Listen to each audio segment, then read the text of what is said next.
안녕하세요. 최신 기술 동향, 특히 AI 발전에 관심 많으신 분들을 위해 오늘은 오픈 AI의 새로운 모델이죠. 오프3 프로에 대해 좀 자세히 살펴보겠습니다. 네, 안녕하세요.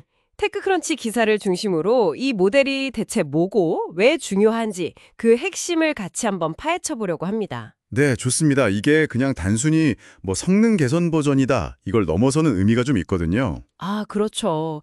기사에서도 뭐 성능 강화 버전 이런 표현을 쓰던데 방금 말씀하신 것처럼 그 추론 능력 강화가 핵심 포인트군요. 맞습니다. 그 추론, reasoning이라는 단어가 중요해요. 기존 모델들이 주로 엄청난 데이터 속에서 패턴을 찾는 방식이었다면 오프3 프로는 문제를 좀 단계별로 논리적으로 풀어가도록 설계됐다는 거죠. 단계별로요? 아, 마치 사람이 생각하는 방식이랑 좀 비슷하게요. 그렇죠. 복잡한 문제를 딱 받으면 이걸 어떻게 나눠서 풀지 이렇게 생각하잖아요. 그런 접근 방식 덕분에 특히 물리나 수학 아니면 코딩처럼 좀 정교한 논리가 필요한 분야에서 더 안정적이고 믿을 만한 결과물을 보여준다고 해요. 그렇군요. 그럼 이게 단순히 답만 툭 내놓는 게 아니라 그 과정 자체가 좀 더 탄탄해졌다. 이렇게 보면 될까요? 네, 정확합니다. 그래서 현재 챗GPT 프로나 핌 사용자들은 기존 오원 프로 대신에 이 오프3 프로를 쓰게 되는 거고요. 아, 오원 프로를 대체하는군요.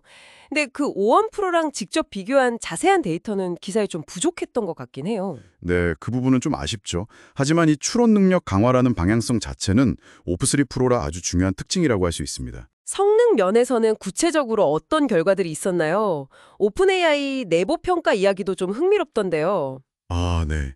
내부 전문가들이 평가해보니까 기존 O3 모델보다 이 O3 프로를 거의 모든 테스트 영역에서 더 선호했다고 하더라고요. 모든 영역에서요? 네.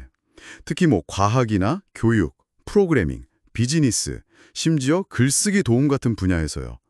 그리고 단순히 선호도를 넘어서서 답변의 어떤 명확성이나 포괄성, 지시사항을 얼마나 잘 따르는지, 정확성, 이런 질적인 면에서도 평가가 더 좋았다고 합니다. 내부 평가도 그렇고 외부 벤치마크 결과는 정말 좀 놀랍더라고요. 그렇죠. 그 어려운 수학 문제죠. AMI 2024에서는 구글의 최상위 모델, 그 제미나이 2.5%보다 점수가 높았고 네, 맞아요. 또 박사 수준 과학 지식 평가인 GPQA 다이아몬드에서는 엔트로픽의 클로드 4 오퍼스를 넘어섰다고요. 이야, 이건 그냥 성능이 좋아졌다 정도가 아니라 특정 고난도 분야에서는 정말 두각을 나타낸다고 봐야겠네요. 바로 그 점입니다.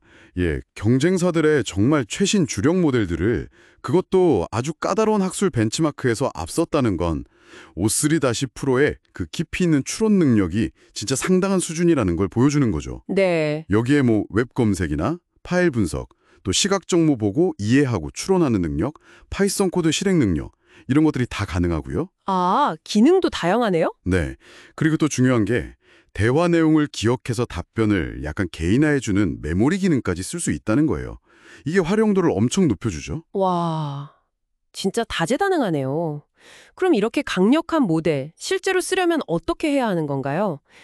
비용이나 접근성은 좀 어떤 편인가요? 지금 시점 2025년 6월 12일 기준으로는 일단 챗GPT 프로와 팀 사용자들한테 먼저 제공되고 있고요. 아, 유료 사용자들 위주군요. 네.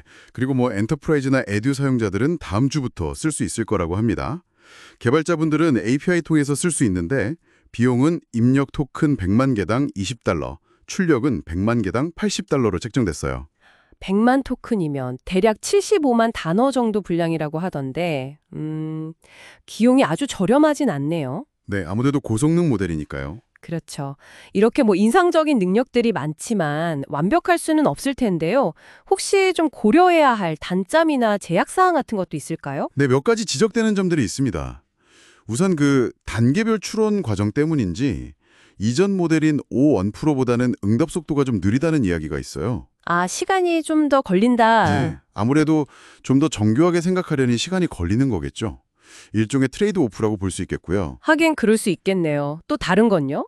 그리고 지금은 기술적인 문제로 임시 채팅 기능은 비활성화되어 있다고 하고요.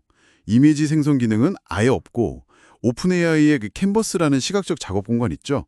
그것도 지원을 안 한다고 합니다. 아, 기능 제한이 좀 있군요. 안전성 문제는 어떻게 언급하고 있나요? 안전성 관련해서는 오어3랑 같은 기반 모델을 쓰기 때문에 자세한 건 오어3 시스템 카드 문서를 참고하라고 되어 있습니다. 특별히 더 강화되거나 약화된 부분에 대한 언급은 없었어요. 알겠습니다.